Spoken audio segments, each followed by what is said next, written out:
Yo, what's going on? Today's episode is about something I like to call the amusement park effect. So stay tuned and let's get started.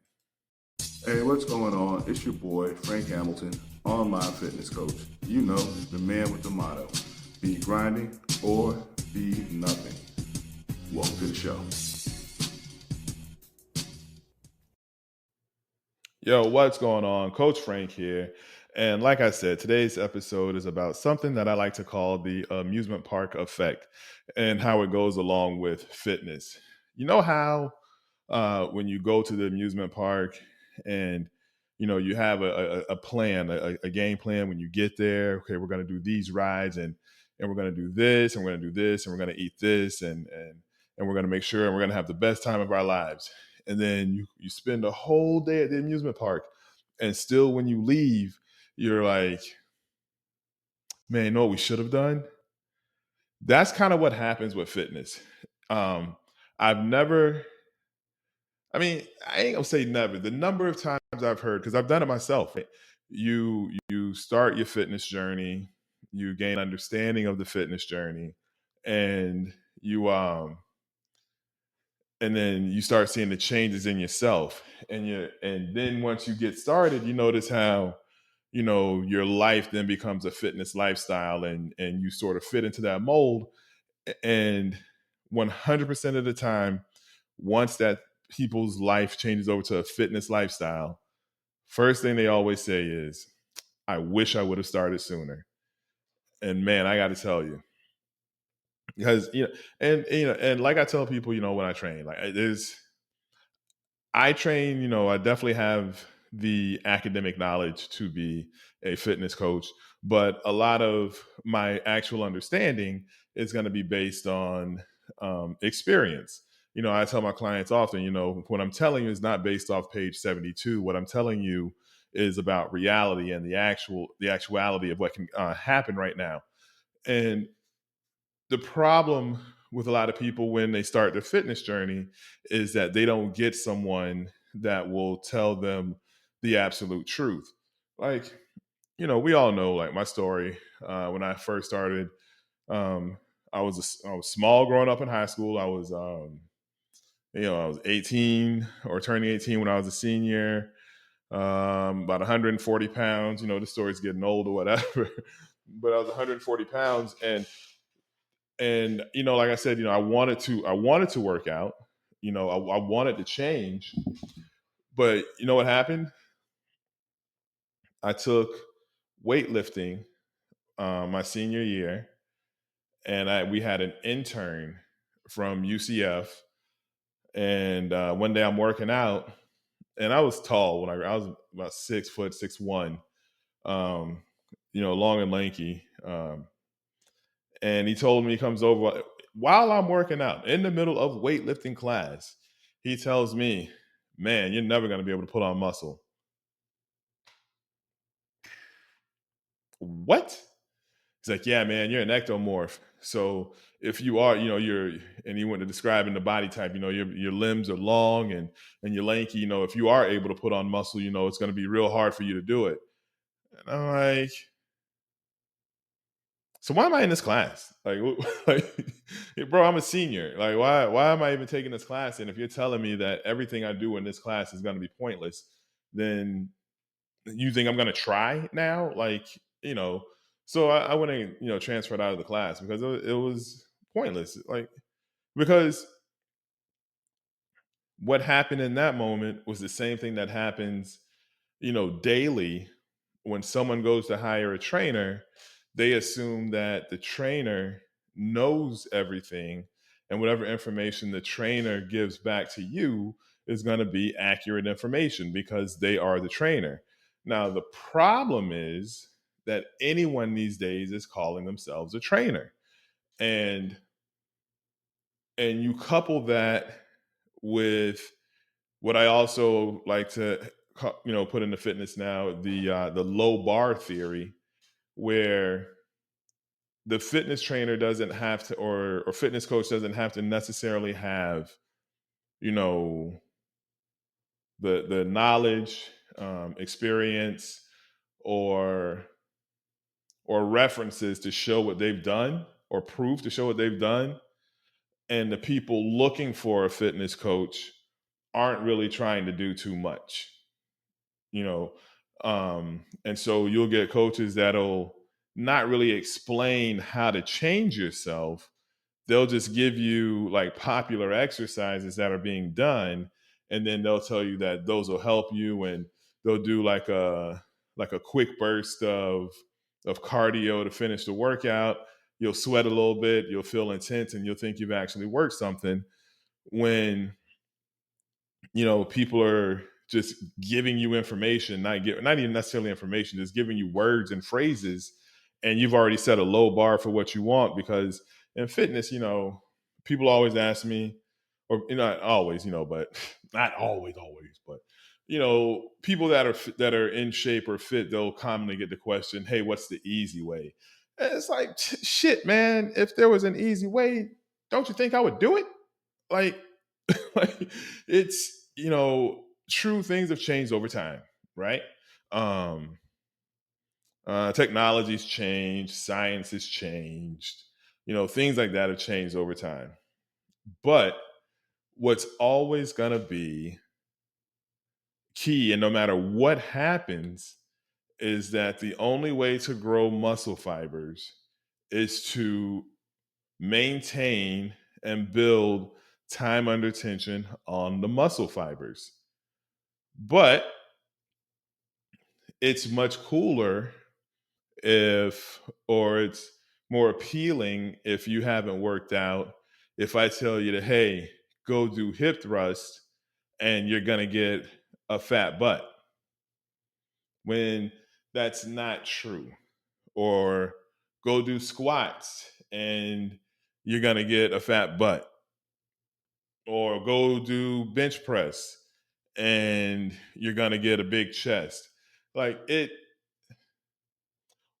Okay, so one of the reasons that I became a trainer, and the type of trainer that I am, and definitely the reason why like I started this channel, is to make it make sense, right? And to really just do away with the nonsense that a lot of these trainers are saying. Because it's like, so going back to when I was in high school, right? And I'm 17, 18, 6'1", 140 something pounds, right? Instead of this person who has knowledge of the fitness industry because he's teaching my class, instead of him saying, man, you're never going to be able to put on muscle, what a good trainer would have come over and done and said was, hey, with your particular body type and your frame, for you to put on muscle, you're going to have to make sure that you eat a higher calorie, because you're going to burn a lot of calories, but you're going to need a lot of calories to fill out your frame. And you're going to have to make sure that when you're doing strength training, that you're really focused on the contraction and stress that you're putting on your muscle fibers. Now, you're going to be able to grow, but it's going to take some work, but you'll be able to do it. That's what a good trainer would have done. That's how I approach my clients. Because no matter what size I am, if I'm eating enough to maintain 140 pounds, right? And let's just say I up my calorie intake 1,000 calories. So now I'm 1,000 calories more than what I eat to maintain 140. I'm guaranteed to gain weight. It's just scientific fact. If my caloric intake is higher than what I'm burning, then I'm going to gain weight. But you have people that are in these positions to give knowledge to someone that doesn't necessarily have it, and they give incorrect information. you know, it took time for me to learn that no, I can gain weight. Um, I can put on muscle, to the point now where people think like I've always had muscle. And that was never the case. It took time and it took work. But what that understanding did was it brought forth that, to me, how different people are. Like, we know people are different, but people really, really are different when it comes to how exercise and nutrition will affect their individual body. That's like when people ask me, Frank, what's your method and what's your training style? And my answer is the same for everybody. Shit, what's your goal? Because if the only thing I'm going to do is push you to be the best person you want to be, that's my goal. I want to help change your life for the better through fitness. And I want to make sure that you understand the parts of fitness that are going to help you grow: the mental side, the emotional side, and the physical side of fitness. That is my goal. That's what's going to happen because that's what allowed me to understand. Mentally, when people say, what's the mental health? You have to overcome a barrier in the view you have of yourself. Like, um when you're the skinny friend, that's who you are, that is your role mentally, that is your thing. So your actions, when you're in your group of your close people, when you're within your circle and your role is that of the skinny person, then you make sure, then you adhere to that, the skinny jokes and the comments and things like that. That is who you are. And on the other end of the spectrum, if you're the overweight friend, if you're the heavy friend, you got to also live up to that. Like, that's why, like, when if I train someone and they have a nickname that's associated with their size, we immediately get rid of that nickname. Because mentally, if let's say your name is John, right? And in your circle, they call you Big J because you're overweight, then mentally, you have to always be Big J. That is your identity now. So now you have to fit into that. So, people or trainers, there are people that call themselves trainers that like to give out information. They tell you, hey, all you got to do is eat this amount of calories and we're going to do this and you're guaranteed to that. But mentally, if you're stuck on, but I'm Big J, like if I start losing weight and my friends, they notice my weight loss, are my friends going to still be my friends? Like how does it go from there? And what you have to do mentally, and I help my clients do, is establish what your identity is. Now, you can definitely have a nickname, and you can definitely be Big John, but Big John is not associated with your weight, or it's big in personality. Maybe big muscle, so not necessarily big weight, but big muscle. But mentally, you don't want to trap yourself in the box of being that overweight friend. um, and we've all seen that person in particular groups, or the underweight friend. We've all seen that person in particular groups.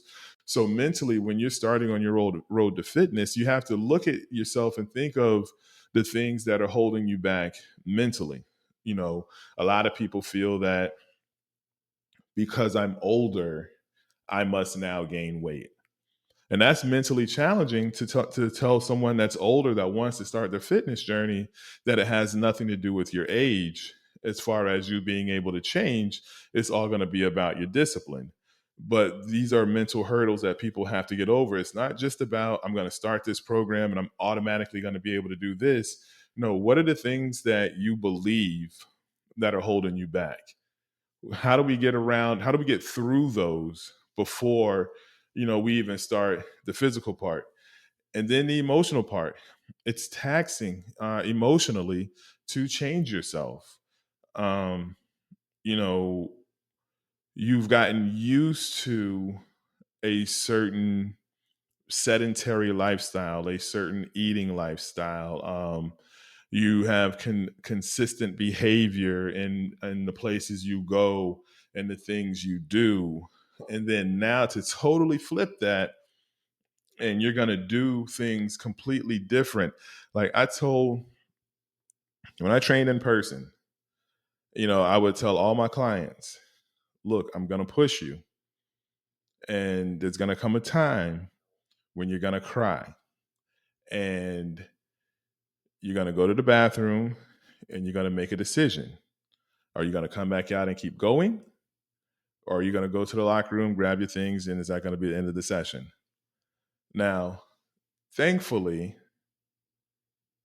in the thousands of people I train, I don't think there's never been a person that never came back, because my goal was never to make them cry first.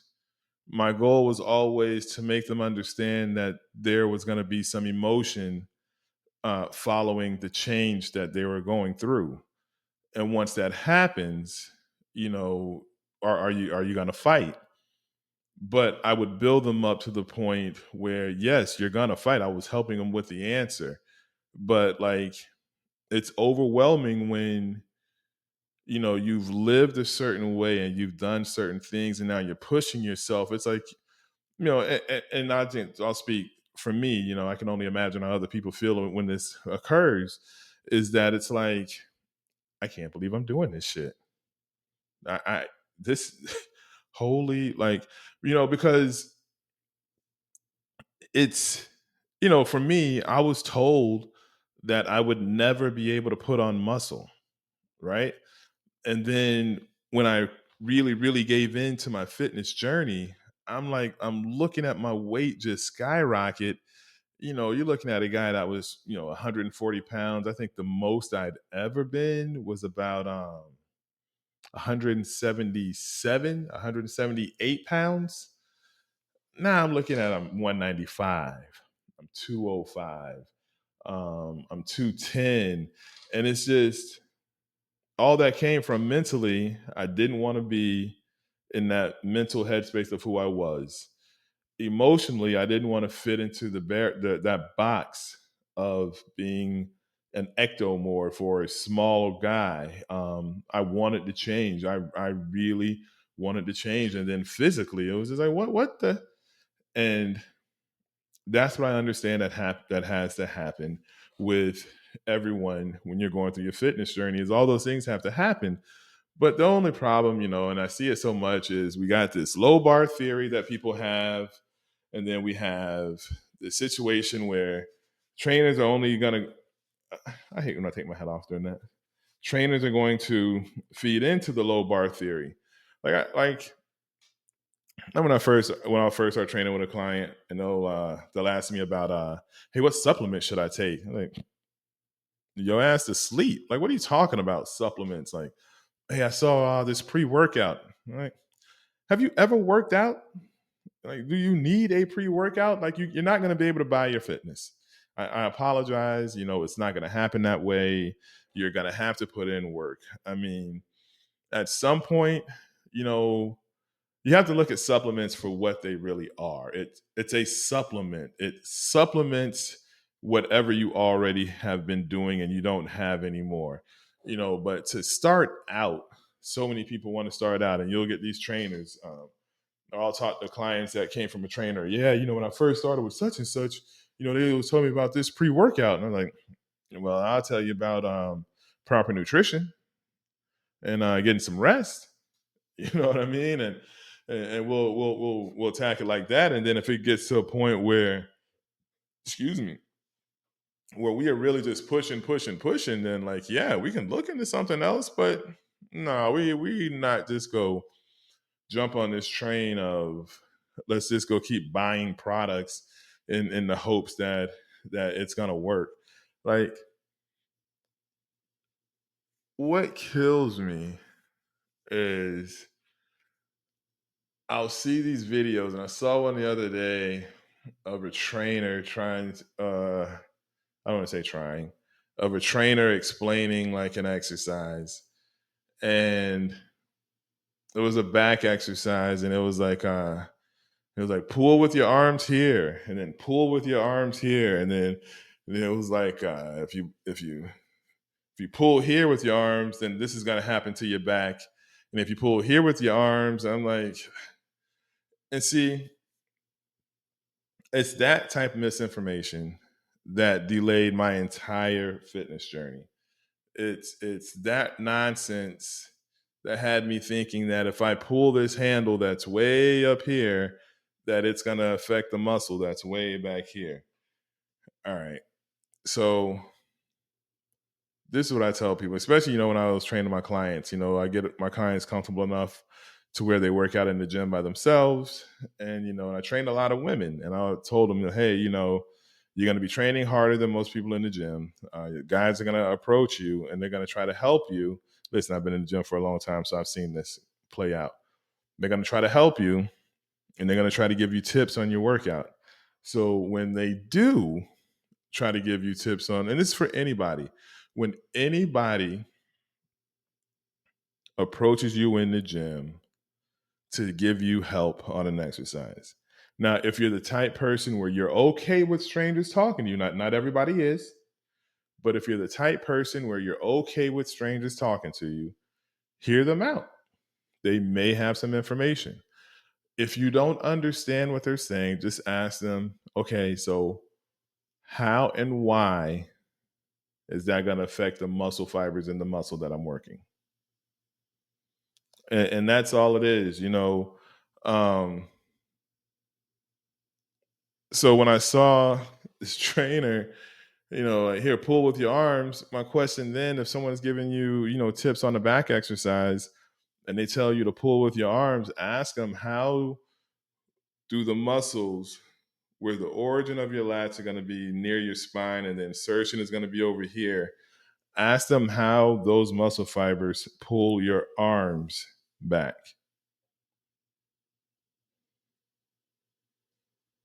Right? And the thing is, they're giving you to pull the arms back first when I'm watching the exercise.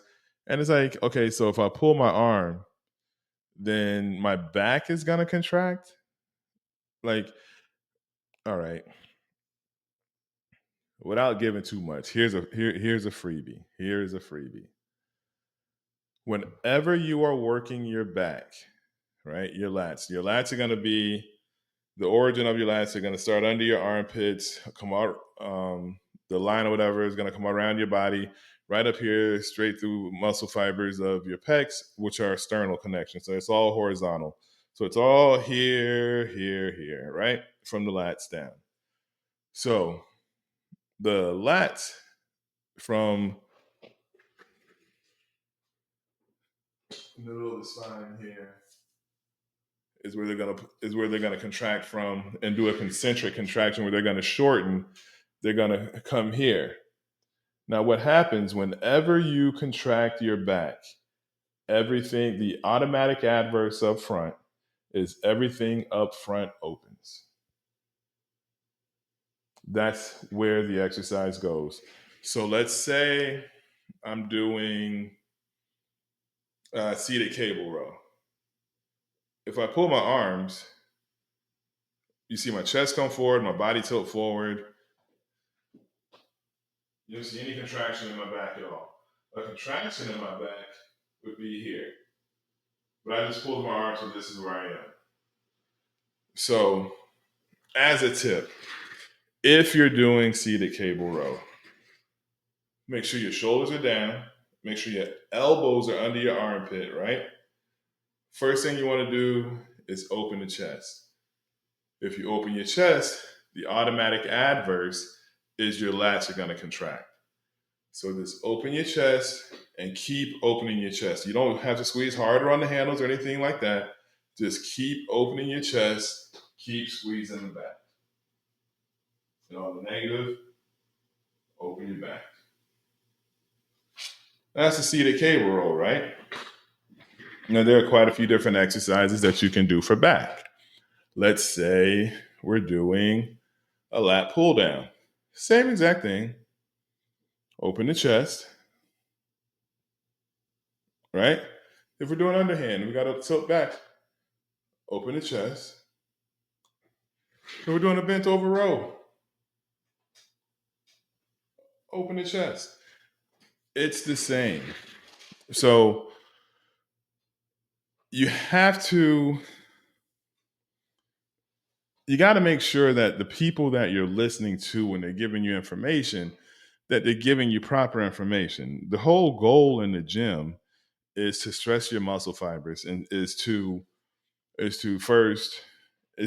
start the tension on the muscle fibers and maintain, increase that, and increase that time under tension on those muscle fibers. That's the only way you're going to strengthen the fibers. And then you eat proper nutrition, you feed those fibers, and then you get rest. It's all these things. But you have to establish where you are in your fitness. You know, one of the things about me in fitness is I've always been honest with myself. I've always been able to look at myself and assess that, okay, this is not working. This is not what I want it to look like. How do I do that? Personally, I feel within the stage of fitness where we're in, where a lot of people will focus on the low bar theory, is that, okay, so I don't look how I want to look fitness wise. So what I'll do then is I'll buy some tighter clothes. And it's like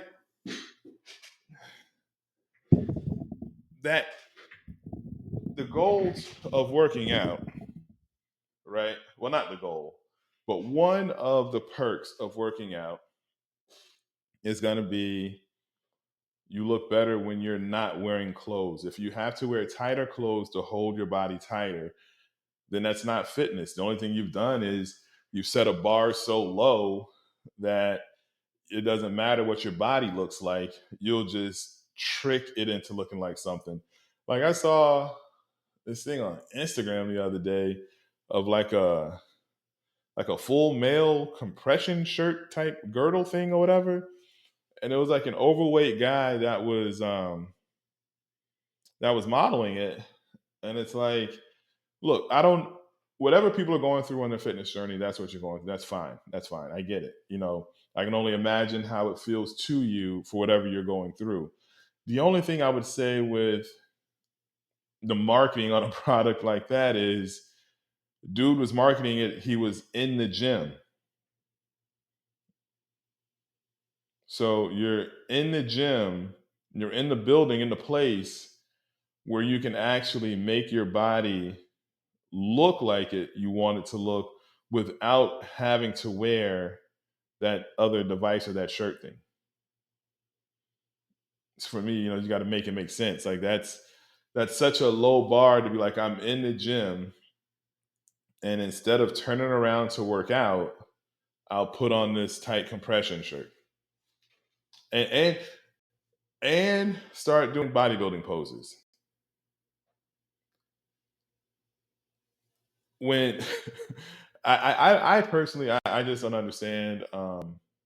I was too small when I started working out. I was just way too skinny to worry about any fads, any trends that people were doing. I was never trendy. You know, I was I just set a standard. I set a bar for myself. I mean, and thankfully, you know, it's definitely going to be your environment. I used to work out with these two dudes, man, Chris and Dave, and then our motto was "Step your game up."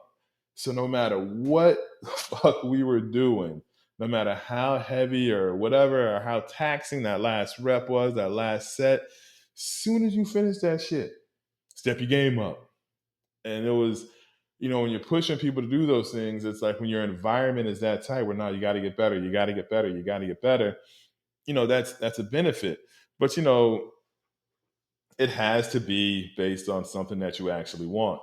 Like I can say this: the reason my focus so intent, I tried so hard to get abs, because my boy Chris just had the craziest abs imaginable, just insane. And so a lot of my driving force was I wanted to look like Chris. I wanted abs like that. And Chris told me that I couldn't. And then I became a professional bodybuilder.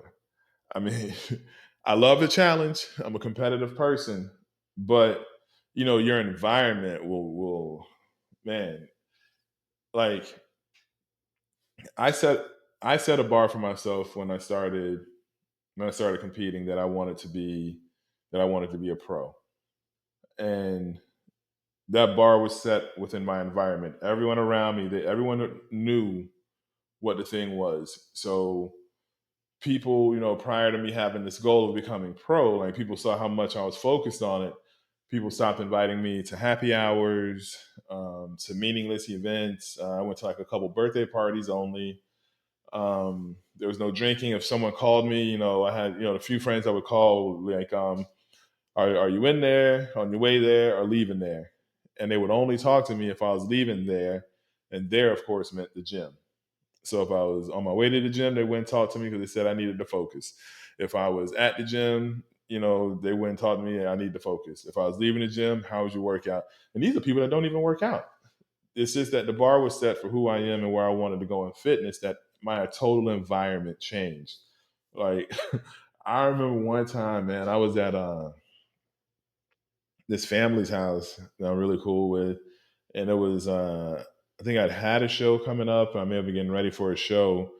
And their son, it was after Halloween because their son still had like some Halloween candy. And I'd gone over, I was hanging out with him, and I saw him pull his bag out with the candy.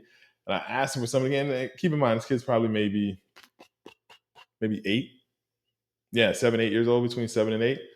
I asked him for some of his candy. He's like, don't you got a show you're training for? And kept walking. But when you set that bar for yourself, right? When you look at yourself and you assess yourself, you're like, okay, I'm not where I want to be. And then you go outside with your friends, and your friends don't say anything. Those people aren't your friends. You know what I mean? Like if you want to start a fitness journey, it's so common that somebody will be like, you're fine, you don't need to. And it's like, that's not your friend. Your fitness journey is your fitness journey. And if you see a reflection of yourself and you're honest with yourself, then you need the people around you to be honest with you also. Because, if you keep a circle of people that are okay with you living at a lowered bar, you're never going to do better. You're never going to strive. Like, whenever somebody asks me if they can do something in fitness, my answer is always, why not?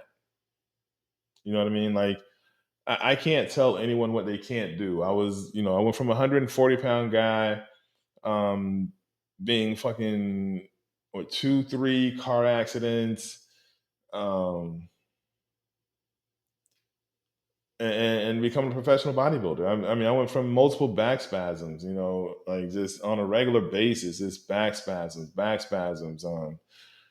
Prior to turning pro, one of the car accidents gave me sciatica, real bad. Like, and I couldn't like, if I turned to the right, like my whole right side would just go numb.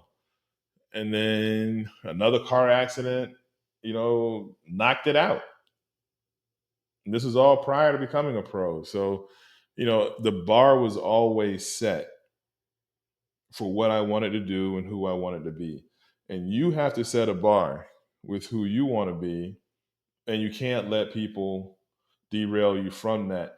You always have to keep the main thing, and you got to listen to what's important and to who is important. You're going to be important. And you always have to tell yourself that you can do it. Because there's going to be enough people telling you that you can't. You don't need to add on to that. Be at least one of the voices that tells you you can do it. All right? Because what you want to remember, be careful what you say to yourself, because you're always listening and you can always hear it. All right? Keep that bar high. Keep your bar high for what you want to do, for who you want to become. Keep your bar high. Don't let anybody lower your bar. All right, we're going to go ahead and wrap this episode up. It is Coach Frank. If you felt like this information did something to you, definitely DM me on Instagram, franklyfit_fat loss expert. If it's whatever type situation it is, just hit me up. We can definitely talk about it. If you want to have some show ideas, things you want to hear, hit me up. But remember, and y'all know the motto, be grinding, or, I did it again, be nothing. Peace.